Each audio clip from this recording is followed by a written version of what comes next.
মডল সর্দার, মডল সর্দার যারা আছেন খুব ভালোভাবে মনোযোগ দিয়ে শুনুন। মডল সর্দার, আপনার অধীনে আপনার জামাতে যত জনগণ আছে তাদের যদি কল্যাণের সাথে তত্ত্বাবধান না করেন, যে কাজ করলে জান্নাতে যাবে সেই দিকে যদি তাদেরকে পথ প্রদর্শন না করেন, যে কাজ করলে মানুষ জাহান্নামে যাবে সেই কাজ থেকে তাদেরকে যদি বিরত না রাখেন, আপনি যদি আপনার জামাতের আপনার অধীনস্থ যারা আছে তাদের যদি কল্যাণ কামনা যদি না করেন, তাদের যদি আপনি ক্ষতি সাধনের প্রচেষ্টা করেন, তাদের যদি জান্নাতে যাওয়ার যদি প্রচেষ্টা যদি করেন, সুপ্রিয় ভাই এবং বোন, কল্যাণ কামনা কি? জান্নাতে যাওয়া, আল্লাহ তাআলার সন্তুষ্টি অর্জন ছাড়া আর অন্য কোনো কিছু কি বড় কল্যাণকর হতে পারে? আল্লাহর সন্তুষ্টি হচ্ছে সব থেকে বড় কল্যাণকর, জান্নাতে যাওয়া হচ্ছে কল্যাণকর। সুপ্রিয় ভাই এবং বোন, তো জনগণের জন্য জান্নাতে যাওয়ার জন্য যদি পথ নির্দেশনা না করে, তত্ত্বাবধান না করে, তাহলে এই মডল সর্দারের পরিণতি অত্যন্ত ভয়াবহ। নবী সাল্লাল্লাহু আলাইহি ওয়াসাল্লাম বলেছেন জান্নাতের সুগন্ধিও পাবে না। কথা খুব মনোযোগ দিয়ে শুনুন। সন্তান সন্ততি পিতামাতার নিকটে আল্লাহ তাআলার পক্ষ থেকে আমানত, আল্লাহ তাআলার বিশাল নিয়ামত, বিশাল আমানত। সূরা নাহল 16 নম্বর সূরার 72 নম্বর আয়াত এবং সূরাতুশ শূরা 42 নম্বর সূরার 49 এবং 50 নম্বর আয়াত তাফসীর সহ দ্রষ্টব্য। পিতা মাতার নিকটে ছেলে মেয়েরা হচ্ছে আমানত, আল্লাহ তাআলার বিরাট নিয়ামত। এ আমানত, এ নিয়ামতকে যদি আমরা অস্বীকার করি, এ আমানতের আমরা খিয়ানত করি, সুপ্রিয় ভাই এবং বোন, অত্র হাদিসের মানদণ্ডে আল্লাহ যখন কোনো বান্দাকে নেতৃত্ব দেন, আল্লাহ যখন কোনো বান্দাকে কারো তত্ত্বাবধায়ক বানান, আর তারা যদি তাদের কল্যাণের সহিত তাদের তত্ত্বাবধান না করে, সে জান্নাতের সুগন্ধিও পাবে না। সহিহ বুখারী হাদিস নম্বর 7150, সহিহ মুসলিম হাদিস নম্বর 142।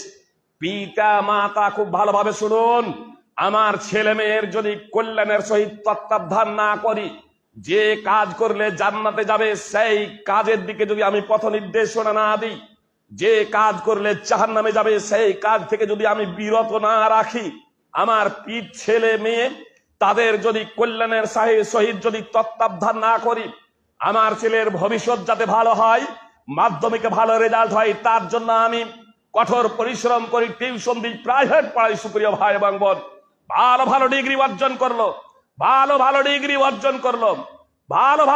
অর্জন করলো, সম্পদ অর্জন করলো, কোটিপতি হলো, লাভটা কি হবে?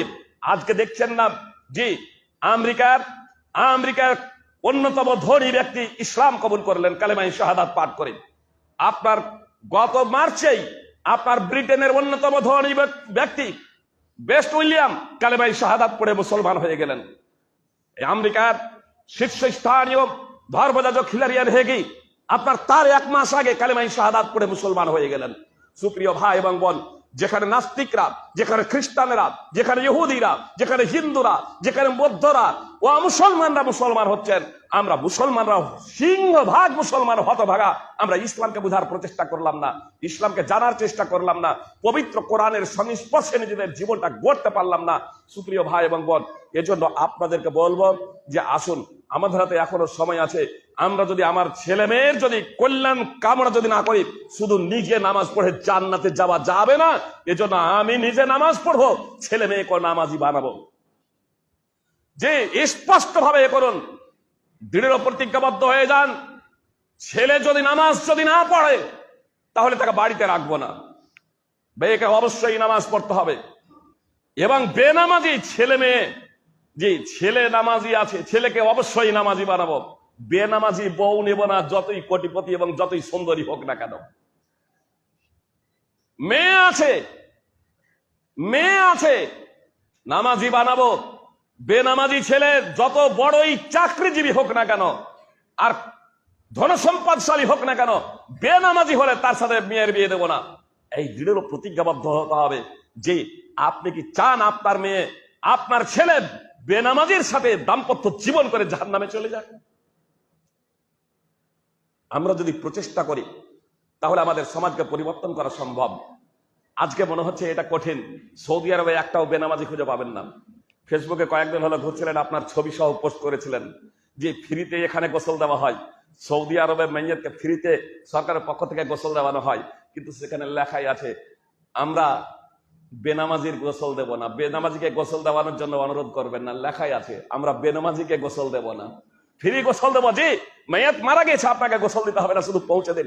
পৌঁছে শুধু নয়, খবর দিন, গাড়ি যাবে এখান থেকে, গাড়ি যাবে, কোনো কিছুই আপনার লাগবে না, কাফনও লাগবে না, কাফনের আপনার টাকা লাগবে না। যে গোসল করানো এবং কাফন সমস্ত কিছু ব্যবস্থা রয়েছে, কিন্তু লেখাই আছে বেনামাজি যদি হয় তাহাতে গেলে অনুরোধ করবেন না, বেনামাজিকে গোসল দেওয়ার জন্য অনুরোধ করবেন না। সুপ্রিয় ভাই এবং বোন, সৌদি আরবে একটাও বেনামাজি খুঁজে পাবেন না। আমাদের এখানে কঠিন মনে হচ্ছে, কিন্তু আসলে আমরা বেনামাজি হয়ে আছি বলে এটা কঠিন মনে হচ্ছে।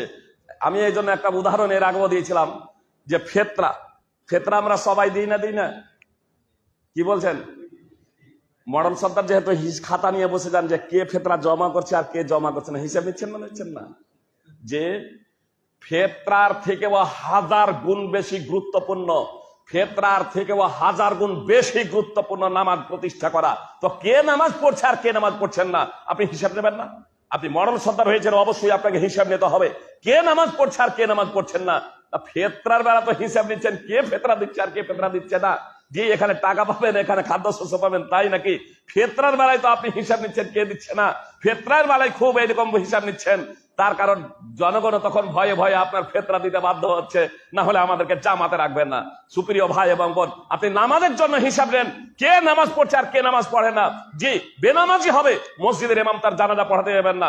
জি, এটা আপনারা মসজিদ কমিটি সিদ্ধান্ত নেন, মডেল সর্দার সিদ্ধান্ত নেন, ইনশাল্লাহ সেটা সম্ভব হবে মসজিদের ইমামের জন্য। আপনারা সেটা বলবেন যে ভাই তাহলে অমুসলিমদের দান, বা যারা নামাজ পড়ছে না তাদের দান, বা তাদের খাওয়া দাওয়া, যে যারা বেনামাজি তো বেনামাজি, যারা মুশরিক কাফের তাদেরও দান গ্রহণ করা যায়, সেটা হচ্ছে একটা আলাদা সাবজেক্ট। মুশরিক ও অমুসলিম, ইহুদি খ্রিস্টান তাদেরও দান নেওয়া যায়, ওটাই একটা আলাদা সাবজেক্ট। আর দাফন কাকে করতে হবে? আপনার দেখছেন না অভিশপ্ত তারেক ফাতাহ ইসলামের বিরুদ্ধাচরণ করেছিল, বলেছিল ইসলাম একটা ক্যান্সার, পরিস্থিতি নিজেই ক্যান্সারে আক্রান্ত হয়ে মৃত্যুবরণ করলো। শুধু তাই নয়, ইসলামকে ক্যান্সার বলার কারণে কানাডায় কোন মুসলমান তাকে কবরস্থানে কবরস্থ করার জন্য জায়গা দেয়নি। খ্রিস্টানদের কাছে আবেদন করেছিল, তারাও তাকে জায়গা দেয়নি, পরিশেষে তাকে পুরানো হয়েছে, তার পরিবার তাকে পুড়িয়ে দিয়েছে। সুপ্রিয় ভাই বাবার, কোন জায়গাতে তাকে জায়গা দেওয়া হয়নি, এত প্রশস্ত জায়গা থাকতে এ জায়গা পায়নি। তাসলিমা নাসরিন বলেছিল ইসলামটা পঙ্গু হয়ে যাবে, ইসলাম পঙ্গু তাদের কথা নিজেই পঙ্গু হয়ে গেছে। এজন্য আপনাদেরকে বলবো সুপ্রিয় ভাই এবং বোন, আল্লাহ তাআলার অশেষ রহমত, আমাদের সুযোগ দিয়েছেন, অবকাশ দিয়েছেন, ছেড়ে দেন না। আল্লাহ তাআলা অবকাশ দেন, ছাড় দেন, তবে ছেড়ে দেন না। হয় পার্থিব জগতেই শাস্তি দেবেন, আর নইলে পরকালে মৃত্যুর পরে তো শাস্তি নির্ধারিত আছেই, সেটা কম্পালসারি। এজন্য নিজের জীবনে পরিবর্তন নিয়ে আসুন, পরিবারকে নামাজি বানানোর জন্য প্রচেষ্টা করুন, এবং পাড়া প্রতিবেশীকে নামাজি বানানোর জন্য অব্যাহত ধারায় প্রচেষ্টা করুন। আল্লাহ তাআলা আমাদের তৌফিক দান করেন। একটি প্রশ্ন আছে, কথা বলে টাইম হয়ে গেছে, শেষ করছি। ফজরের সুন্নাত শেষ হওয়ার দিকে এমতো অবস্থায় একামত আরম্ভ হয়ে গেছে, আমি সুন্নাত ছেড়ে দেব না পূরণ করব? কথাটা বোঝার প্রচেষ্টা করুন। ফজরের সুন্নাত হোক বা অন্য সুন্নাত হোক, কেউ নামাজ পড়ছেন, বুঝতে পেরেছেন, একেবারে সুন্নাত শেষের দিকে, মনে করুন তাশাহুদের বৈঠকে বসে আছেন, আর এই মুহূর্তে একামত হয়ে গেছে। একামত হলে ফরজ নামাজ ছাড়া আর কোনো নামাজ নেই। ইজা উকিমাতুস সালাহ ফালা সালাতা ইল্লা সালাতুল মাকতুবা, যখন একামত হয়ে যাবে তখন ফরজ সালাত ছাড়া আর কোনো সালাত নেই। তাহলে কি সেই নামাজটা তৎক্ষণাৎ ভেঙে দেবে? এখানে দুটো প্রস্তুতি। যদি দেখা যায় যে আপনার শেষ মুহূর্তে আছে, বুঝতে পেরেছেন, তাহলে সেটাকে সম্পাদন করবে, অর্থাৎ কমপ্লিট করবে, ফজরের সুন্নাত হোক বা জোহরের সুন্নাত হোক, বুঝতে পেরেছেন, তাহলে সেটাকে কমপ্লিট করে নেবে। তার কারণ কমপ্লিট করে ও জামাতে অংশগ্রহণ করতে পারবে এবং পূর্ণ জামাত পেয়ে যাচ্ছে। যদি দেখা যায় এমন অবস্থায় যে এক রাকাত হয়েছে, দ্বিতীয় রাকাতের জন্য দাঁড়িয়েছে আর আপনার একামত হয়ে গিয়েছে, তখন এখানে অবশ্যই সে সুন্নাত ছেড়ে দিবে। সে অন্য জোহরের সুন্নাত হোক, অন্য সুন্নাত হোক, অথবা ফজরের সুন্নাত হোক, কেন?